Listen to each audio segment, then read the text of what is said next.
Hello friends, आज मैं आपके साथ शेयर कर रही हूँ half yearly examination question paper है ये इंग्लिश का क्लास 6 का। आपके जो मैक्सिमम मार्क्स हैं वो हैं 80 और जो टाइम मिलेगा 2.5 आवर का मिलेगा। सबसे पहले आपको अनसीन पैसेज मिलेगा, ठीक है। सीबीएसई का क्वेश्चन पेपर है ये। तो आप अनसीन पैसेज को पहले अच्छे से पढ़ोगे, फिर उससे रिलेटेड नीचे आपको क्वेश्चंस मिलेंगे, उनके आप आंसर कर पाओगे। लेकिन पहले इनको अच्छे से पढ़ना ज़रूरी है। जब तक पैसेज को अच्छे से नहीं पढ़ोगे तो आंसर नहीं कर पाओगे, क्योंकि ये अनसीन है, ठीक है। तो पढ़ लो इसको आराम से, और उसके बाद नीचे वाले जो क्वेश्चन हैं इनको आप करते जाओ, ठीक। हर एक क्वेश्चन 1 मार्क का है। यहाँ 5 ही क्वेश्चन दे रखे हैं, या फिल इन द ब्लैंक्स दे रखे हैं, ये 4 हैं, ठीक है। ये भी 1 मार्क के हैं। और फिर लिखा find a word from the passage which means a lot of noise and confusion. ये आपका जो है 1 मार्क का क्वेश्चन है। तो यहाँ से ही पढ़ने के बाद ही आप सारे आंसर कर पाओगे, उससे पहले आप नहीं कर सकते, ठीक है। जाएंगे नेक्स्ट पेज पर। नेक्स्ट पेज पर भी हमें एक पैसेज दे रखा है, इसको आप अच्छे से पढ़ोगे, ठीक है। फिर इससे रिलेटेड आपको क्वेश्चंस नीचे मिलेंगे। तो पैसेज को पहले अच्छे से पढ़ लो। देखो, आप किसी भी क्लास में चले जाओ, इंग्लिश का पेपर दे रहे हो तो अनसीन पैसेज तो आपको मिलेंगे, इसमें कोई डाउट वाली बात नहीं है। तो जितने ज़्यादा से ज़्यादा प्रैक्टिस करोगे उतना अच्छे से आप कर पाओगे, ठीक है। अगर कहीं भी लगे कि वीडियो बहुत फास्ट है तो आप जो है पॉज करके भी आराम से पढ़ सकते हो अपनी स्पीड से, ठीक। उसके बाद इससे रिलेटेड नीचे क्वेश्चंस दे रखे हैं।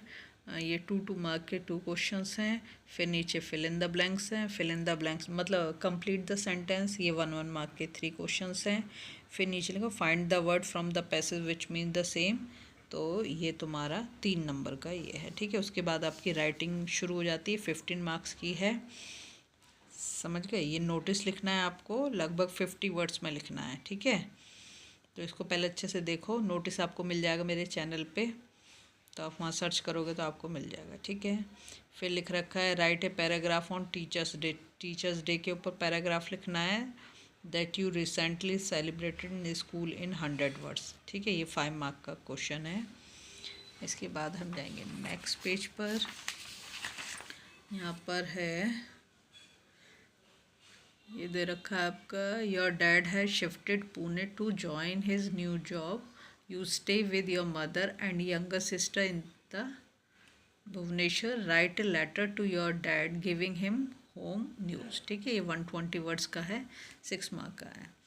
अब आ जाता है आपका ग्रामर वाला, शुरू हो जाता है यहाँ पर। यहाँ लिख रखा fill in the blanks with correct form of the verb in the bracket. Verb दे रखी है, करेक्ट क्या होगा वो आपको करके इसमें देना है, ठीक है। 3 मार्क का है, 1 मार्क का एक क्वेश्चन दे रखा है। उसके बाद आया fill in the blanks with appropriate modals. आपको जो भी कोई क्वेश्चन का आंसर ना आए तो प्लीज़ कमेंट करें, मैं आंसर प्रोवाइड कर दूंगी, लेकिन पहले खुद से ज़रूर प्रैक्टिस करें इन सब चीज़ों को। यहाँ मॉडल्स दे रखे हैं आपको, इसमें फिल करने हैं आपको, ठीक है। उसके बाद आता है क्वेश्चन नंबर 8। यहाँ लिख रहा है complete the sentence as directed. तो यहाँ पे आपको सेंटेंसेस को क्या करना है, यहाँ जैसे देखा पास परफेक्ट बोला है, वर्ब भी दे रखी है फॉल, तो फॉल का क्या हो जाएगा, पास परफेक्ट दे रखा है तो आपको हेल्पिंग वर्ब का भी ध्यान रखना है, और वर्ब की कौन सी फॉर्म आएगी ये भी ध्यान रखना है। बात समझ में आ गई। ये प्रेजेंट परफेक्ट दे रखा है, फिर फ्यूचर कंटिन्यूस दे रखा है, और सिंपल पास्ट दे रखा है, ठीक है। तो यहाँ पे वर्ब भी दे रखा, मतलब बहुत ईजी है। इसके बाद आ जाता है fill in the blanks with the correct article. यहाँ पे आर्टिकल डालना है ए एंड द, और कहीं पर अगर नहीं आएगा तो वहाँ पे क्रॉस लगा देना है, ठीक है। इसके बाद आता है आपका change the sentence into active voice. Active voice की पैसिव वॉइस दे रखी है आपको, इसको एक्टिव वॉइस में चेंज करना है, ठीक है। दोनों क्वेश्चन 1 मार्क के हैं। इसके बाद है change the sentence into passive voice. यहाँ पे आपको एक्टिव में दे दिया है तो इसको आपको चेंज करना पैसिव के अंदर, दोनों क्वेश्चंस को। फिर है rearrange words and phrases to form the meaningful sentence. इनको रीअरेंज करके आपको मीनिंगफुल सेंटेंस बनाना है, ठीक।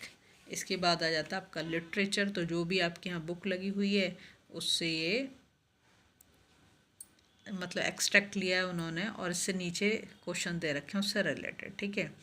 एक ये रहा एक्सट्रैक्ट, एक ये रहा एक्सट्रैक्ट, ठीक है। फिर ये आ गया तुम्हारा, अब एक लाइन ले रखी है। इसके बाद answer the following question in 30-40 words. ये भी तुम्हारे लिटरेचर बुक से दे रखा है, ठीक है। फिर give the meaning of the word, यहाँ पे तुम्हें वर्ड मीनिंग लिखने 2 मार्क के हैं ये। फिर आंसर एनी 1 in 100 वर्ड्स, यहाँ पर 2 क्वेश्चन दे रखे हैं, उनके आपको 100 वर्ड में आंसर करना, कोई एक, तो 4 मार्क का है वो। अगर आपको वीडियो पसंद आ रही है ना, प्लीज़ लाइक शेयर सब्सक्राइब कर दें, फॉलो।